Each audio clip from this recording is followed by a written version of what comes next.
नमस्कार, मैं अक्षय प्रताप सिंह। महाकुंभ के किस्से सीरीज के 5वें एपिसोड में कहानी आजादी के बाद हुए पहले कुंभ और उसमें मची भगदड़ की।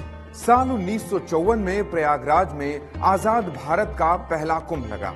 3 फरवरी को मौनी अमावस्या के दिन ठीक इसी तरह लाखों की भीड़ संगम स्नान के लिए बढ़ रही थी। इसी बीच खबर फैली कि प्रधानमंत्री नेहरू और राष्ट्रपति डॉक्टर राजेंद्र प्रसाद संगम आ रहे हैं। किला घाट की तरफ जाना था, इसलिए दोनों तरफ के रास्ते रोक दिए गए थे। कुछ जुलूस भी थे जो उसमें रोक दिए गए थे। राजेंद्र प्रसाद जी की गाड़ियां जब किला घाट की ओर चली गईं, तो अचानक सब तरफ के रास्ते खोल दिए गए और फिर भीड़ का एक ऐसा रेला जो आपस में टकराता हुआ नजर आया। यूपी सरकार ने कहा कि कुंभ में कोई हादसा हुआ ही नहीं, लेकिन उस दौरान एक फोटोग्राफर ने चुपके से फोटो खींच ली। NN मुखर्जी, जो उस समय एक फोटोग्राफर थे, उन्होंने लिखा कि हमें लगा कि जैसे खड़ी फसल गिर रही हो।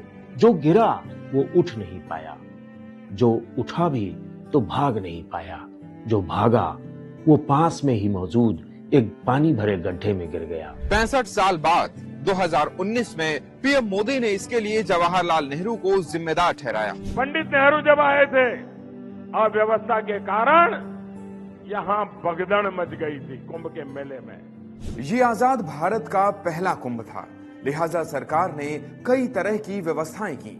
संगम के पास ही अस्थायी रेलवे स्टेशन बनाया गया।